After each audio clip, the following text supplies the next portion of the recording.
Assalamu alaikum student mathematics 4024. Welcome to Maths Guru. I hope you all are fine. I am fine too. Alhamdulillah. In this video we will solve a question on mensuration, and in this question we have to show that the total surface area of this bowl is 364 pi centimetre square. अब देखो यहाँ आपको जो answer देना है वो पाई की form में देना है। इसका मतलब है कि this is a paper one question. ठीक है। इसका एग्जैक्ट रेफरेंस मुझे याद नहीं है, लेकिन ये 2022 का क्वेश्चन है, अक्टूबर नवंबर का, और पेपर वन है ये। ठीक है ना। तो इसीलिए इसमें जो है ना हमें we have to give the answer in the form of pie. तो ये पेपर वन में भी देखो इस तरह के खतरनाक क्वेश्चन जो है ना वो समटाइम्स आ जाते हैं। अच्छा, अब ये देखने में वैसे जो है वो खतरनाक लग रहा है, लेकिन इतना मुश्किल क्वेश्चन नहीं है, क्योंकि सारे फॉर्मूलाज इसमें यहाँ गिवन है। इसने हमें वॉल्यूम ऑफ स्फीयर दिया हुआ है 4/3 पाई आर क्यूब। वॉल्यूम की हमें एज सच इस पार्ट में जरूरत नहीं है, क्योंकि ये पार्ट ए है। इस क्वेश्चन के जो है वो बी और सी पार्ट भी हैं। अभी फिलहाल मैं इस वीडियो में सिर्फ पार्ट ए सॉल्व कर रहा हूँ, और इस पार्ट में since we have to show that the total surface area of the bowl, तो हमें सिर्फ जो है ना वो सरफेस एरिया वाला फॉर्मूला ही जो है ना वो काम आएगा। अच्छा, पहले क्वेश्चन को रीड करके देखते हैं कि ये जो बाउल है ये इसमें कौन कौन सी शेप है, तो थोड़ा सा ये हमें आइडिया हो जाए ना, फिर हम देखेंगे कि हमें कौन से फॉर्मूलाज यूज करने हैं। तो the question says the diagram shows a wooden bowl. ठीक है। और ये एक तरह से लकड़ी का प्याला नहीं होता जो हमारे घरों में भी होता है, तो लकड़ी का प्याला है ये एक तरह से। ठीक है, तो आप इमेजिन कर लो।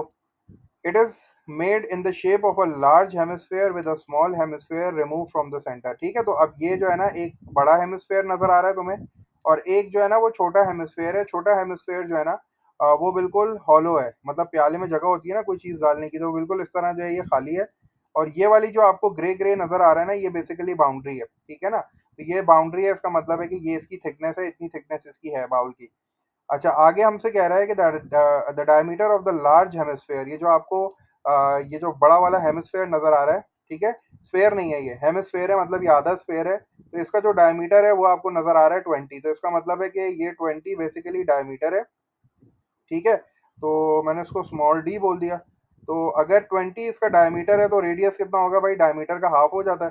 तो डायमीटर मेरा 20 है, तो इसका मतलब ये हो गया कि रेडियस कितना हो जाएगा, रेडियस हो जाएगा 10 सेंटीमीटर।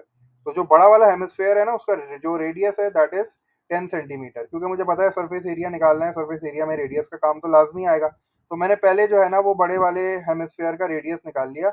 ये लार्ज हेमिस्फेयर का वो रेडियस आ गया 10 सेंटीमीटर।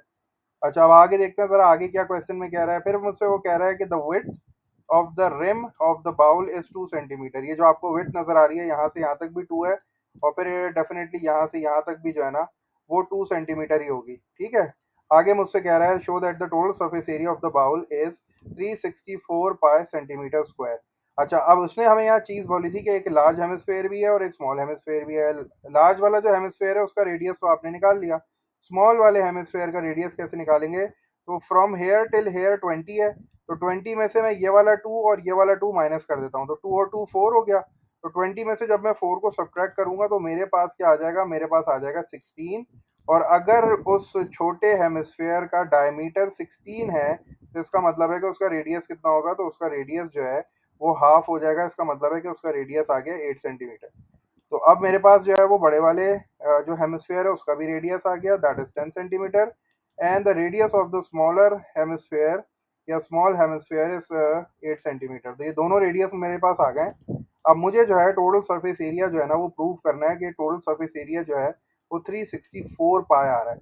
अब टोटल सरफेस एरिया का मतलब है कि मुझे इसकी सारी बाउंड्री कवर करनी है, जो जो बाउंड्री मुझे नजर आ रही है। ठीक है, तो ये टोटल सरफेस एरिया है जो कि बाउंड्री मुझे यहाँ नजर आ रही है। अब इस बाउंड्री में ये पूरा रिम भी है, ये पूरा रिम का एरिया मुझे निकालना पड़ेगा, और मुझे हेमिस्फेयर का जो है वो एरिया निकालना है। हेमिस्फेयर का उसने मुझे यहाँ स्फेयर का जो है वो सरफेस एरिया दिया हुआ है 4 pi square, sorry 4 pi r square. तो इसका मतलब है कि अगर हेमिस्फेयर होगा तो हेमिस्फेयर इसका आधा हो जाएगा। तो हेमिस्फेयर के लिए जो है ना वो मैं कौन सा फॉर्मूला यूज कर रहा हूँ, हेमिस्फेयर के लिए मैं यूज करूंगा। ठीक है। हेमी का मतलब होता है आधा, ये हेमी स्फेयर है, तो इसका मतलब है कि ये आधा स्फेयर है। तो मैं इसको जो है वो 2 से डिवाइड कर दूंगा, तो 4 पाई आर स्क्वायर को जब मैं 2 से डिवाइड करूंगा तो मेरे पास आ जाएगा 2 पाई आर स्क्वायर। तो इसका मतलब ये हो गया कि पहले मैं एक काम करता हूँ कि इंडिविजुअली जो है ना वो सारी सर्फेसिस के एरिया निकाल लेता हूँ, फिर ऐड कर लूंगा। तो ये वाला जो आपको सरफेस नजर आ रहा है ना, बाहर वाला जो सारा नजर आ रहा है, ये तो 2 पाई आर स्क्वायर हो गया।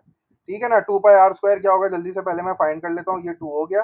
ठीक है, पाई की वैल्यू मुझे नहीं डालनी, पाई की वैल्यू एग्जैक्ट रहेगी। अब मुझे ये बताओ के रेडियस मैं बड़े वाले का मैं निकाल चुका हूँ। What is the radius of the large hemisphere? 10 centimetre था, तो इसका मतलब ये हो गया कि ये हो जाएगा 10 का स्क्वायर।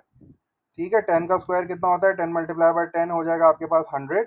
और जब मैं 100 को 2 से मल्टीप्लाई करूंगा तो ये मेरे पास आ जाएगा 200 पाए। तो ये 200 पाए जो है ना, ये तो ये वाला सरफेस आ गया बाहर वाला। ठीक है, तो ये टोटल नहीं है, ये तो सिर्फ बाहर वाला सरफेस आया, ये वाला सरफेस आया जो मुझे यहाँ नजर आ रहा है। तो यहाँ ये वाला मैंने निकाल लिया, ये कितना आ रहा है? 200 पाया आ रहा है।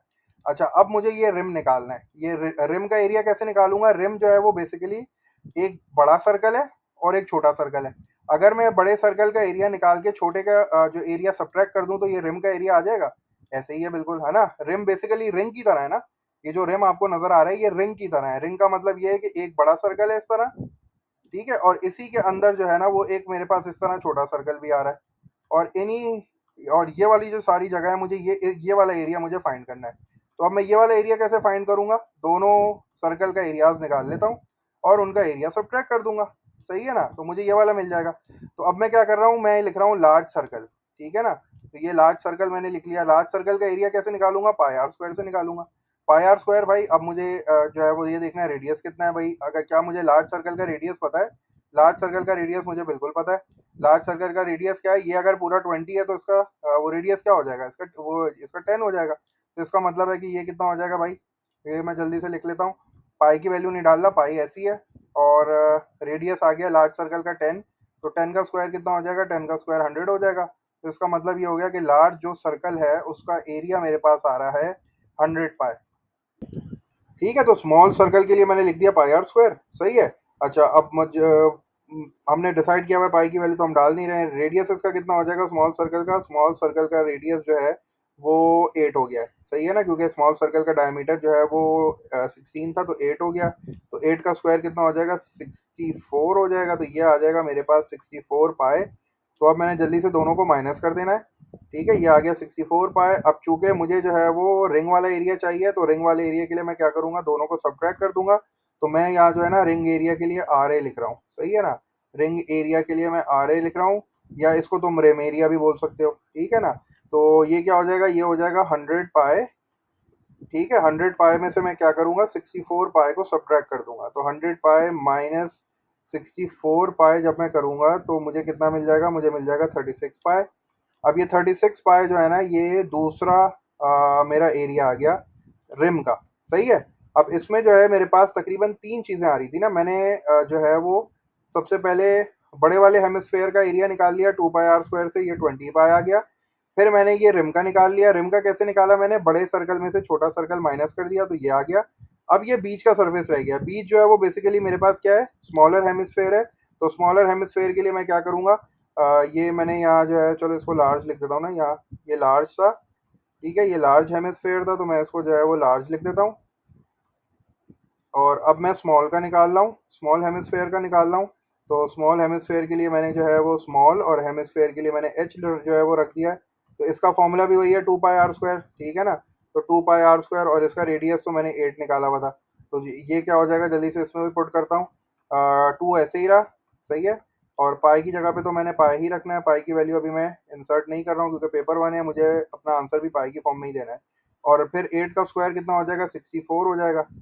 सही है भाई। तो अब बस ये आ गया है 64। और 64 को जब मैं 2 से मल्टीप्लाई कराऊंगा ना, 8 का स्क्वायर 64 हो गया, 64 मल्टीप्लाई बाय 2 हो जाएगा 128 पाए। तो अब बस मुझे इन तीनों को ऐड कर देना है, तो मेरा जो है वो टोटल सरफेस एरिया आ जाएगा। ठीक है ना? टोटल सरफेस एरिया का मतलब होता है सरफेस पे क्या क्या चीज़ें दिखेंगी। तो सरफेस पे तीन चीज़ें दिख रही थी। एक तो ये बाहर वाली जगह दिख रही थी जो लार्ज हेमिस्फेयर है। उसके बाद ये रिंग वाला एरिया दिख रहा था, रिम वाला, जिसको मैं रिंग बोल रहा हूँ। बेसिकली ये रिम वाला एरिया है। और फिर एक अंदर वाला एरिया था जो कि मतलब बाउल में जो अंदर का एरिया होता है ना, वो भी तो हेमिस्फेयर ही है ना। तो वो भी मुझे सरफेस पे नजर आएगा। तो वो जो है वो स्मॉलर हेमिस्फेयर था, तो वो हो गया 128 पाए। अब मुझे क्या करना है? मुझे 200, पहले ये बड़ा वाला है। सही है। ये बड़ा वाला हो गया 200 पाए। इसमें मैं कितना ऐड करूंगा? इसमें मैं ये रिम वाला एरिया ऐड करूंगा। रिम वाला एरिया कितना आ रहा है मेरे पास? वो आ रहा था 36 पाए। तो ये आ गया मेरे पास 128 पाए। जब आप तीनों को ऐड कर दोगे तो आपका रिक्वायर्ड आंसर जो आ जाएगा दैट विल बी 364 पाए। तो मुझे जो है वो यही चीज़ जो है वो शो करनी थी कि the total surface area of this wooden bowl is coming out as 364 pi centimetre square. और मैंने जो है वो अपनी पूरी वर्किंग से शो कर दिया है। तो बस ये थोड़ा सा जो है वो दिखने में खतरनाक सवाल था, लेकिन ये कि इतना मुश्किल नहीं था। अ, आसान से फॉर्मूलाज यूज़ हो रहे थे, कुछ उसने दिए हुए थे, बस एक सर्कल वाला फॉर्मूला है वो तो तुम्हें याद ही होता है। तो बस ये थोड़ा सा याद रखना कि सरफेस एरिया का कॉन्सेप्ट क्या था। जो जो चीज़ें आपको सरफेस पे नज़र आ रही हैं, एक तो ये बाहर वाला हेमिस्फेयर नज़र आएगा, फिर आपको ये जो रिम वाला एरिया है ये पूरा नज़र आएगा सरफेस पे, और फिर ये अंदर का जो बाउल है, जो छोटा हेमिस्फेयर है, वो नज़र आएगा। तो तीनों के मैंने सेपरेट एरियाज निकाल लिए, और उसके बाद जो है वो मैंने तीनों को एड अप कर लिया। तो मेरा जो रिक्वायर्ड आंसर आ गया वो आ गया 364 पाई। ये जो है ये बड़े वाले हेमिस्फेयर का आया था, सही है। और ये जो 36 आ रहा था, बेसिकली ये मेरा रिम एरिया आ रहा था, ठीक है ना, जो कि मैंने तुम्हें रिंग से समझाया। और ये जो 128 आ रहा था, बेसिकली ये मेरा छोटा वाला जो हेमिस्फेयर है उसका एरिया आ रहा था। तो मैंने तीनों को ऐड किया, मेरा आंसर आ गया 364 पाई।